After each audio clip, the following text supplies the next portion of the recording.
Panoorin natin ang isang kumakalat na video na ito. Ito ay video ng isang kabataan na naglalabas ng sama ng loob dito kay VP Sara. Ang kabataan na to ay nagsabi ng kanyang tahasang opinyon kaugnay sa mga pinagagawa ni VP Sara. Maraming nagsasabi na talagang napahiya rito ng sobra si VP Sara sa sinabi ng kabataan na ito. Kaya panoorin natin ang video na to. Mula nung maupo si Vice President Sara Duterte, nasaksihan po ng mga kabataan kung paano niyang pinagnakawan ng pondo ang taong bayan sa mukha ng confidential and intelligence funds ng kanyang opisina. Milyon-milyong pondo po ang ninakaw ni VP Sara Duterte na dapat sana ay nakakatugon sa mga batayang pangangailangan ng taong bayan, higit lalo ng mga kabataan sa sektor ng edukasyon.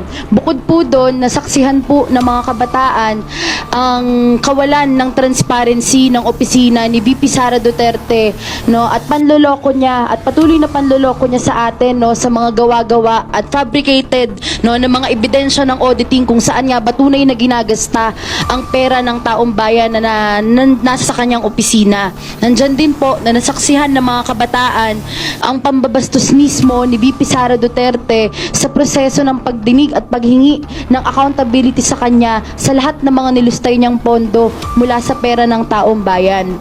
Mula po sa lahat ng ito na nasaksihan ng mga kabataan, mula nang maupo si VP Sara Duterte sa pwesto, hindi na po papayag ang mga kabataan na maging bystanders lang habang pinapanood si VP Sara Duterte na pagnakawan ng pondo ang taong bayan, ang mga kabataan sa sektor ng edukasyon. Kaya mula po sa malapad na hanay ng mga kabataan, nandito po kabilang sa mga complainants na magpa-file ng impeachment complaint ngayong araw, ay nagkakaisa po ang sektor ng kabataan na tuluyan na siyang patalsikin sa pwesto. Dahil habang nagagawa po ito ni VP Sara Duterte na makatakas sa accountability at magbulsa ng milyon-milyong pera para sa pansarili niyang interes, ang mga kabataan po ay kumakaharap ng kulang-kulang na budget sa aming mga pamantasan. Nandyan din po na kinakaharap ng mga kabataan sa mga pamantasan ang kakulangan ng mga classroom, pati na ng mga espasyo. Kaya ngayon po naninindigan ng mga kabataan na hindi na po tayo papayag na magpatuloy pa ang mga ito at oras na para panagutin si VP Sara Duterte at lalo na ang kanyang pamilya sa lahat ng mga pandarambong na ginagawa nito sa kanyang posisyon. Yun lang po at maraming salamat.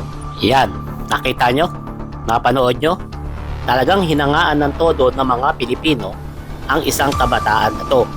Dahil nga sa paglalabas niya ng kanyang saloobin sa mga pinagagawa ng VP Sara natin.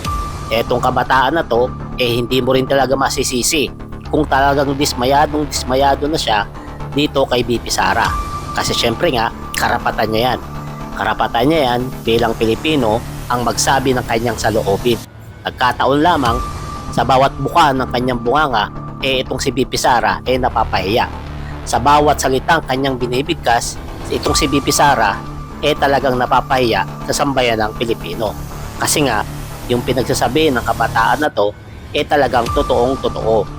Kaya sana sa mga kabataan na nakakapanood ng video natin na to, tularan sana natin etong si ate na talagang isang matapang na kabataan na handang ipaglaban ang bayan.